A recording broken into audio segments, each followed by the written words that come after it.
وخت مو په خیر تاسې ته له زیر نیوز څلرویشت څخه د نن ورځې د مهمو خبرونو ټولګي ته ښه راغلاست یو. نن دوشنبه ده د 1404 هجري لمریز کال د چنګاښ 14مه چې د 2025 زیږدیز کال د جولای له 9 سره برابره ده. زه شبنم وزیری یم او تاسې ته له زیر نیوز څلرویشت څخه د هیواد او نړۍ مهم خبرونه وړاندې کوم. خو په سر کې د مهمو خبرونو سرټکي. د افغانستان په اړه د ملګرو ملتونو عمومي اسامبلې غونډه ټاکل شوې. نن د ملګرو ملتونو عمومي اسامبله د افغانستان د وضعیت په اړه غونډه ترسره کړې. افغانستان کې د لوږې خبرداری. د خوړو نړیوال پروګرام وايي نږدې 10 میلیونه افغانان د لوږې له ګواښ سره مخ دي. په غزه کې د اسرایلو په بریدونو کې د 19 فلسطینیانو وژل کېدل. د غزې تړنګې پر بېلابېلو سیمو د اسرایلي ځواکونو په وروستیو هوایي او توغندیزو بریدونو کې لږ تر لږه 19 فلسطینیان وژل شوي دي. او د بوریکس غړو هیوادونو د اقلیمي تغییراتو پر وړاندې د ګډو هڅو لپاره د شتمنو هیوادونو د مالي ملاتړ غوښتنه وکړه. دا غوښتنه د دوشنبې په ورځ د ریو ډي جنیرو د سرمشري سې په پای کې وشوه. د خبرونو تفصیل. ټاکل شوې نن د ملګرو ملتونو عمومي اسامبله د افغانستان د وضعیت په اړه غونډه ترسره کړې. یونما ویلي چې د ملګرو ملتونو عمومي اسامبله نن د افغانستان پر وضعیت غونډه کوي چې د کابل پر وخت ماښام 6:30 بجې پیلېږي. یونما زیاته کړه چې په یاده غونډه کې به د ملګرو ملتونو سرمنشي د افغانستان په اړه خپل راپور وړاندې کړي. د خوړو نړیوال پروګرام وايي نږدې 10 میلیونه افغانان د لوږې له ګواښ سره مخ دي. په افغانستان کې د خوړو نړیوال پروګرام یا WFP په خپل راپور کې ویلي چې نږدې 10 میلیونه افغانان سږ دوبی له لوږې سره مخ دي. خو د مرستو د پراخ کمښت له امله یوازې 1 میلیون کسانو ته رسیدنه کولی شي. راپور کې راغلي چې یاد پروګرام سږ دوبی هر میاشت هغو 1 میلیون تنو ته بیړنۍ خوراکي مرستې رسوي چې هلته د لوږې کچه تر ټولو لوړه ده او طبیعي آفتونه لکه وچکالي او سیلابونو پرې ډیر اغیز کړی. یاد پروګرام زیاتوي چې دا لنډمهاله مرستې بسنه نه کوي او دا به د دې لامل شي چې نور خلک هم د خوړو شدید ناامن وضعیت ته لاړ شي. کابل ښایي د اوبو د ختمېدو لومړی عصري ښار شي. یو نوی راپور خبرداری ورکوي چې کابل چې نفوس یې له نږدې 9 میلیونه اټکل شوی دی ښایي په راتلونکو 5 کلونو کې د اوبو له جدي کمښت سره مخ شي. د میرسي کورپس راپور وایي چې د ښار د ځمکنۍ اوبو سطحه په تېره لسیزه کې 25 تر 30 مترو راټیټه شوې ده او د اوبو ایستل د طبیعي ډکېدو له کچې 44 میلیون متر مکعب زیات شوي دي. که دا حالت دوام ومومي کابل به تر 2030 کاله پورې د اوبو له سخت بحران سره مخ شي او شاوخوا 3 میلیونه خلک به بې ځایه شي. راپور زیاتوي چې نږدې نیمایي ژورې څاګانې وچې دي او شاوخوا 80 سلنه اوبه ککړې دي. کارپوهان دا ستونزه د اقلیم بدلون، د حکومت نیمګړتیاو او نفوذ زیاتوالي پایله بولي. له دې مخکې د هیلپینګ اورفنز په نوم یوې بلې نړیوالې موسسې راپور ورکړی و چې په کابل کې د اوبو سطحه له 40 مترو څخه ښکته شوې او ورستر بلې اوبه د ځمکې لاندې کمیږي. د اسلامي امارت چارواکو ویلي چې د پنجشیر له سیند څخه به کابل ته پایپ لاین راولي چې دا ستونزه هواره شي. خو کتونکي وایي چې د سلګونو میلیونو ډالرو مالي مرستې ته اړتیا ده چې دا پروژه بشپړه شي. بې پولې ډاکټرانو په افغانستان کې د روغتیايي خدماتو او کارکوونکو له کمښت خبر ورکړی. بې پولې ډاکټرانو په یوه خبرپاڼه کې د هیواد په روغتونونو کې د روغتیايي خدماتو او کارکوونکو کمښت ته اندېښنه څرګنده کړې او ویلي دي چې په روغتونونو فشار زیات شوی او ترڅنګ یې د ماشومانو ناروغي ډیره شوې ده. یاد راپور د هلمند، بلخ او هرات ولایتونو په روغتونونو کې یادو ستونزو ته اشاره کړې او ویلي دي چې د هلمند ولایت بوست روغتون د ماشومانو څانګه له ناروغانو ډکه ده. 19 ناروغان د بستر په تمه دي خو ځای نشته. یوازې په اپریل میاشت کې 14,938 ماشومان تر 15 کلنۍ کم عمره د بوست روغتون بیړنۍ څانګې ته راوړل شوي دي چې دا له 2020 میلادي کال راهیسې تر ټولو زیات شمیر دی. ماشومان له خطرناکو ناروغیو لکه تنفسي ستونزو، شدیدې سړې تبې او خوارځواکۍ سره روغتون ته راوړل کیږي. راپور کاږي چې په بلخ ولایت کې هم روغتیايي مرکزونه د وسایلو وسایلو، درملو او کارکوونکو له کمښت سره مخ دي. ترڅنګ یې د هرات په سیمه ییز روغتون کې هره ورځ په منځني ډول 1400 ماشومان د درملنې لپاره راځي، خو اوس دا شمیر تر 2000 ډیر شوی دی.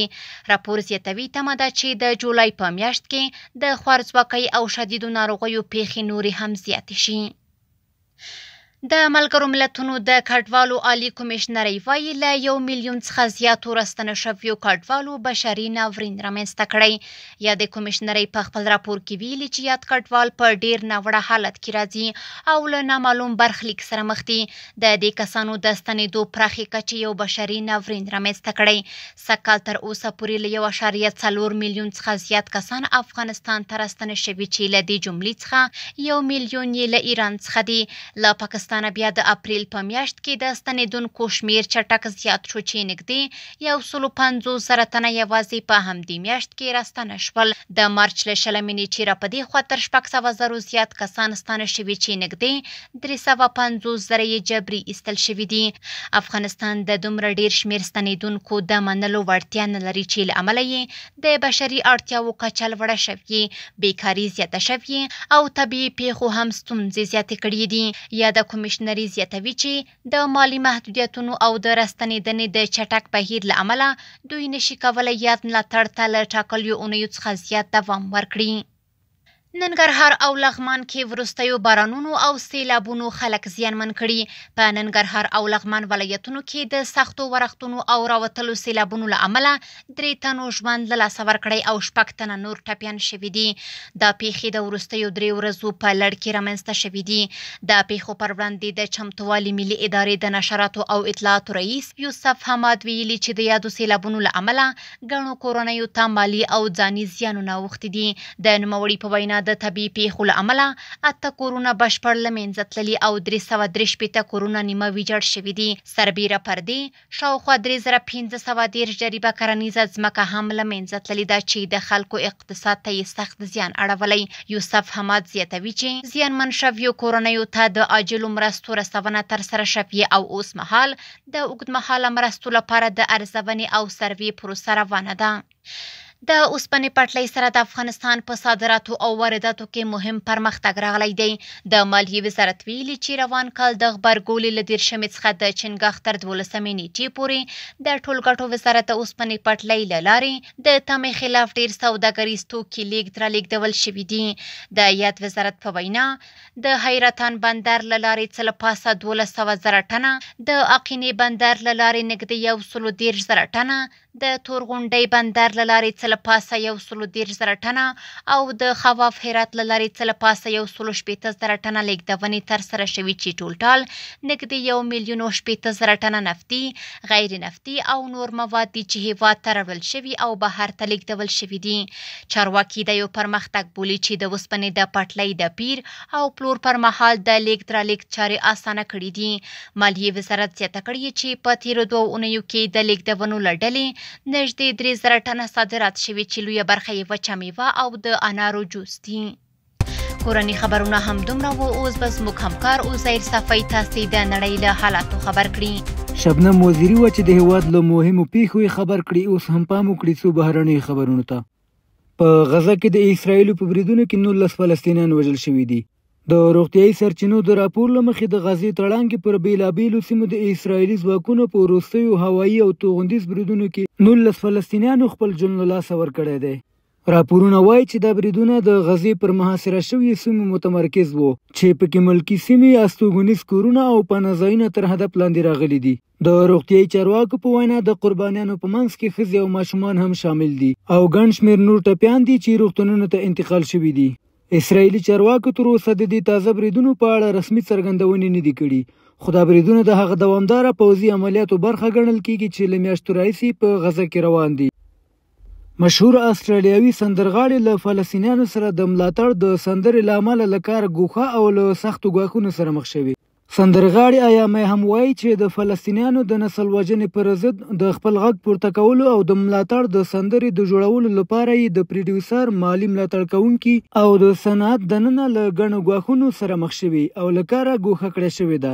آیا مې هم زیاته کړه له هغې وروسته چې د فلسطین د نسل وژنې د ښځو د حقونو او د سانسور پر ضد یې سندرې جوړې کړي هغه ته وویل شول چې له هغې سره کار کول ګواکې ستونزمن دي. مالي ملاتړ او تړونونه ورسره ختم شول او آن د صنعت ځینې کړۍ هڅې کوي چې هغه چوپ کړي. ما ته وویل شول چې د خپلو سندرو ټکي بدل کړم او له نورو سره ځان برابر کړم خو ما دا ونه کړل. نوموړي وویل زه اوس نه پروډیوسر لرم نه مالي مرسته او نه قرارداد خو دا زما لپاره یو آرام دی. د نړۍ په بیلابیلو هیوادونو کې سندرغاړو او هنروالو د فلسطینیانو په ملاتړ غږونه اوچت کړي او په خپلو حکومتونو یې غږ کړی چې له اسرائیل سره هر ډول اړیکې وشکوي. بیا هم په استرالیا کې پاتې کیږو. په دغه هیواد کې په یوې ښځې د زهرجنو خوړو د ورکولو له امله د قتل تورونه ثابت شول. یوه استرالیایي ښځه په دې تورونه شوې چې د خپل جلا شوي میړه د کورنۍ 3 غړي په زهرجنو خوړو وجلي چې وروسته محکمه کې مجرمه وپېژندل شوه. آیرن پیټرسان چې عمر یې 50 کاله دی د 3 کسانو د قتل او یو تن د وژنې حادثې په تور محکومه شوې. پیښه د 2023 کال د جولای پر 9 هغه مهال رامنځته شوه کله چې هغې خپلوانو ته د بیف ویلنګټن ډوډۍ کې زهرجنې مرخیړې ورکړې وې. پیټرسن ویل دا پیښه تصادفي وه خو څارنوالانو ویل چې هغې پولیسو ته دروغ ویلي د سرطان جالي ناروغي یاده کړې او هغه اله یې پټه کړې چې مرخیړې پرې وچې شوې وې. یاده قضیه چې نږدې 10 اونۍ یې دوام وکړ د استرالیا په رسنیو کې پراخ بحثونه راپارولي وو او اوس پیټرسن د عمر قید احتمالي سزا ته منتظره ده. بریکس له شتمنو هیوادونو د اقلیمي بدلون د لګښتونو تمویل غواړي. د بریکس غړو هیوادونو د اقلیمي تغیراتو پر وړاندې د ګډو هڅو لپاره د شتمنو هیوادونو د مالي ملاتړ غوښتنه وکړه. د برازیل ولسمشر لولا دا سیلوا چې سږ د ملګرو ملتونو د اقلیم ناستې کوربه دی د نړیوالو ونډه مهمه وبلله. بریکس ټینګار وکړ چې د اقلیم بدلون د مالي لګښت مسؤلیت باید پرمختللي هیوادونه پر غاړه ولري. هغوی د برازیل لخوا وړاندیز شوي فنډ ملاتړ وکړ چې موخه یې د ځنګلونو ساتنه ده. چین او متحده عرب اماراتو هم دغه فنډ مالي ملاتړ ته ژمن شوي دي. دوی پر اروپایي هیوادونو نیوکه کړې چې د چاپیریال ساتنې تر نوم لاندې محدودونکي قوانین پلي کوي. بریکس د نړیوالو سازمانونو د اصلاح غوښتنه هم وکړه خو د امنیت شورا د غړیتوب پر سر یې موافقه ونه کړه. او د پای خبر هم دا چې ټرمپ د ایلن ماسک د نوي ګوند جوړولو پلان بې معنا وباله. د امریکا ولسمشر ډونالډ ټرمپ د یکشنبې په ورځ د ایلن ماسک له لوري د نوي سیاسي ګوند د جوړولو اعلان بې ځایه وباله او هغه یې سخت وغنده. ټرمپ دا څرګندونې له نیوجرسي څخه واشنګټن ته د بیرته تګ پر مهال خبریالانو ته وکړي او ویل دریم ګوند جوړول بې ځایه کار دی. امریکا له اوږدې مودې راهیسې 2 ګوندي سیستم لري او دا ډول هڅې یوازې ګډوډي رامنځته کوي. ماسک د شنبې په ورځ د امریکا ګوند جوړولو اعلان وکړ. هغه وویل دا ګوند به د ټرمپ له هغه قانون سره مبارزه وکړي چې پراخ لګښتونه لري او د اقتصاد د سقوط سبب ګرځي. ټرمپ پر ټروت سوشل لیکلي خواشینی یم چې ګورم ماسک له کنټروله وتلی او د ټکر پر لور روان دی. ټرمپ وایي ماسک ځکه ناراضه دی چې د هغه قانون له مخې نور ټسلا ته د شنو انرژیو مالیاتي امتیازونه نه ورکول کیږي. نوموړي زیاته کړه د ناسا لپاره د ماسک نږدې ملګري جیرډ ایسکمن نومول هم ناسمه پریکړه وه ځکه چې د ایلن ماسک کاروبار د ناسا له پروژو سره ژور تړاو لري. دغه اختلاف د دواړو شتمنو شخصیتونو ترمنځ یو نوی سیاسي کړکېچ کوي چې ښایي د 2028 ټاکنو پر سیاست پراخ اغیز وکړي. بهراني خبرونه هم دومره او د سپورټ له ډګره به مو زما همکاره شبنم وزیري خبر کړي. لا اوزیر سفینه په مننه چې تاسو د نړۍ له وروستیو مهمو پیښو خبر کړئ. اوس هم ورځو د سپورټ ډګر ته. د افغانستان کرکټ ملي لوبغاړی نوین الحق ټپي شوی. د افغانستان کرکټ بورډ ویلي چې د افغانستان د کرکټ ملي لوبډلې تیز توپ اچونکی نوین الحق د اوږې او پښې له ټپ سره مخ شوی او ډاکټرانو ورته 6 اونۍ د آرام سپارښتنه کړې. نوموړی اوس مهال په انګلستان کې د درملنې لاندې دی. د کندوز کرکټ میدان نن د واخان ملي شلوریز جام پای لوبې کوربه دی. نن هندوکش سټرایکرز او پامیر لیجنډز د یو بل پر وړاندې د لوبې ډګر ته وتلي او وبلیدل شي چې لوبه د کومې لوبډلې په بریا پای ته رسیږي. په جوزجان کې د واحد افغانستان تر نامه لاندې د کیوان کیک بوکسینګ سیالۍ وشوې. په دې یوه ورځنۍ سیالیو کې له 15 ولایتونو 120 ورزشکارانو برخه اخیستې وه چې له ډلې یې 15 تنه د سیالیو ګټونکي شول. او وروستی خبر همدا چې د کونړ ولایت په وټپور ولسوالۍ کې د 10 لوبډلو ترمنځ د ټیپبال کرکټ سیالۍ د شعیب سالارزي لوبډلې په اتلولۍ پای ته ورسېدې. د یادو سیالیو پایلوبه کې شعیب سالارزي لوبډلې د 13 منډو په توپیر خپل سیال عادلزي لوبډلې ته ماتې ورکړه او د سیالیو اتلولي یې وګټله. نننۍ خبري خبرونه هم دومره وه. په خواله رسنیو باندې فیسبوک، انسټاګرام، ایکس یا پخوانی ټویټر او یوټیوب زموږ خبرونې خوښې او موږ تعقیب کړئ. ادرس یې زیر نیوز 24 تر سبنۍ خبرونې. د الله پامان.